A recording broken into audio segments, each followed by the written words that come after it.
And now we're on to characters, my dudes.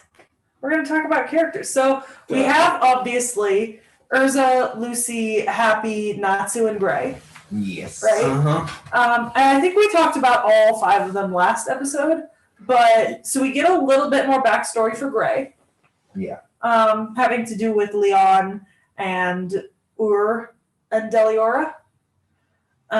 So it's nice that we get a little bit more on Gray's backstory because it is interesting because Natsu, Mira Jane, Urza, and Gray are explicitly described. I mean, they grew up in the guild. They came here as children and grew up in the guild. That was a little bit more clear this time. I did appreciate that. Yeah. Not everybody grows up in the guild, but the 4 of them are orphans basically.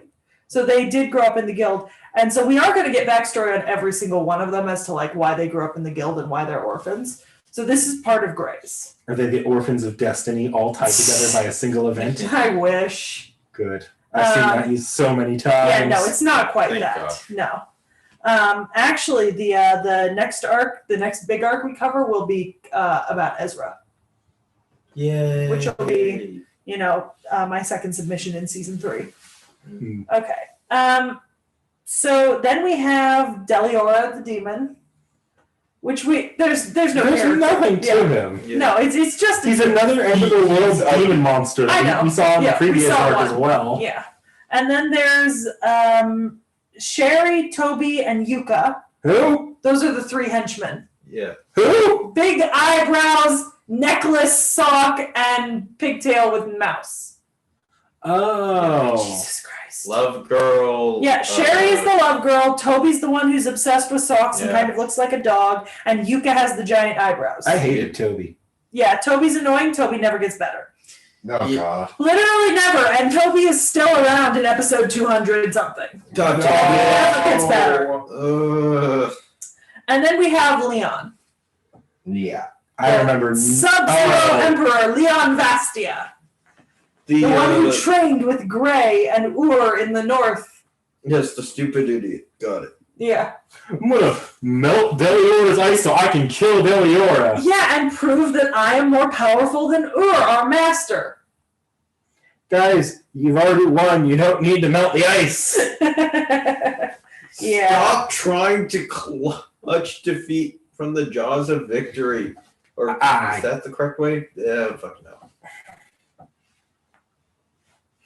Yeah, I don't think that's the right way that phrasing goes. No, because I'm trying to do the opposite of the phrasing that's well known because, they're doing the exact opposite of that. I don't know. But, we will see more of, Leon in future arcs. Yeah. And he becomes less of a... You know what? He's not less of an idiot, but he's less of an asshole. Is he still a bitch boy? A little bit. Damn.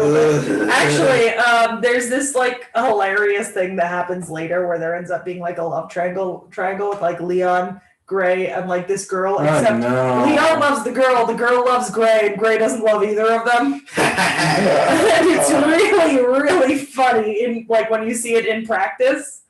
Because it's just hilarious to watch him get turned down stone cold, zero interest.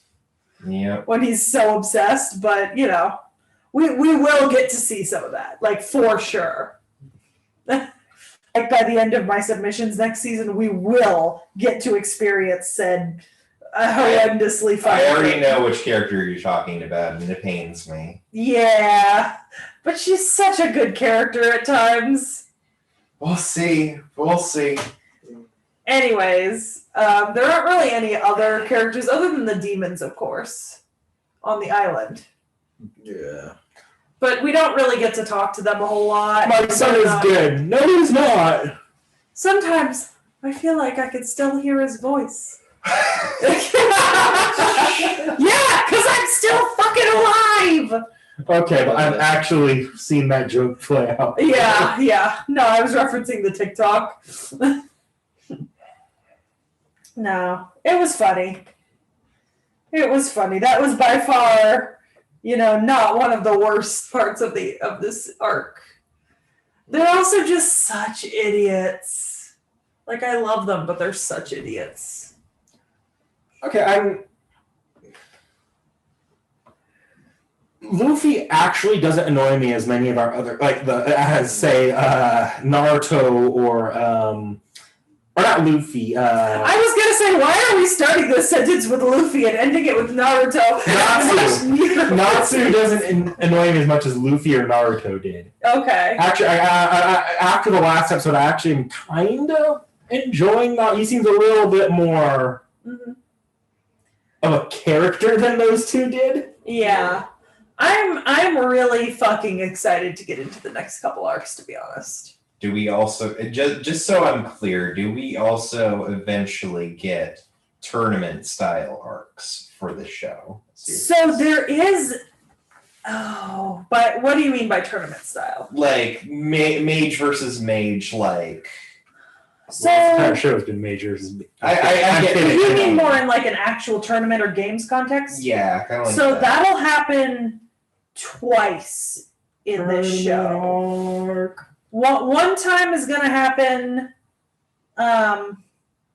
One time is going to happen pretty much really close after I stop submitting episodes, and then the other time happens around episode 220 or something like that. We do get two kind of tournaments going. One is the S-Class test, and then the other one will be Grand Magic Games. And if I submit anything after my next two submissions, it'll probably be those two arcs.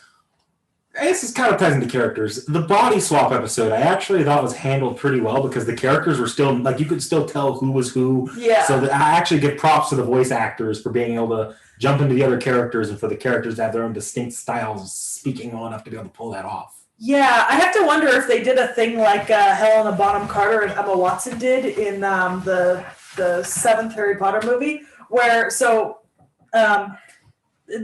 in the story, right, Emma Watson is polyjuiced as Helena Bonham Carter, you know, and what they did was Helena Bonham Carter had Emma Watson act out the exact same scene pretending to be Bellatrix, and then she just did the exact same thing as much as she could to make it seem like she was Hermione pretending to be herself. So I have to wonder if maybe they like got the voice actors to be like, okay, say this line like Natsu would say it for the other person, and then the other person could like imitate that. You know?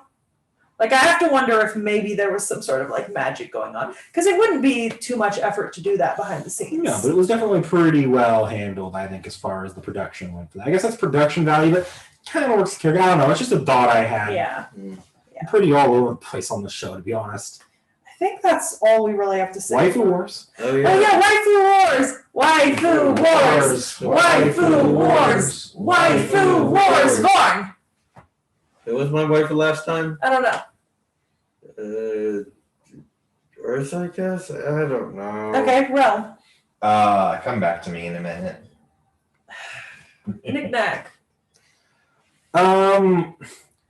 That one girl from the flashback episode who you get to see older once, and I'm pretty sure she's dead. Lisana? Yeah, just the way Lisana. they talk about her and the way, like, just the little hints they give in that episode makes it seem like she's probably dead. Lisana, yeah. I'm gonna go with Mira Jane. Okay. Yeah. I mean, Mira Jane is my wife. Did the dog just slam against the door? No, I think he went out. He went to. Oh, he just pushed himself out? Yeah, he can push through. Nice. I'm gonna go with Mira Jane because she's in this set of episodes, and I know more about her character, and I fucking love Mira Jane. So we'll see you in a couple of days. Try harder.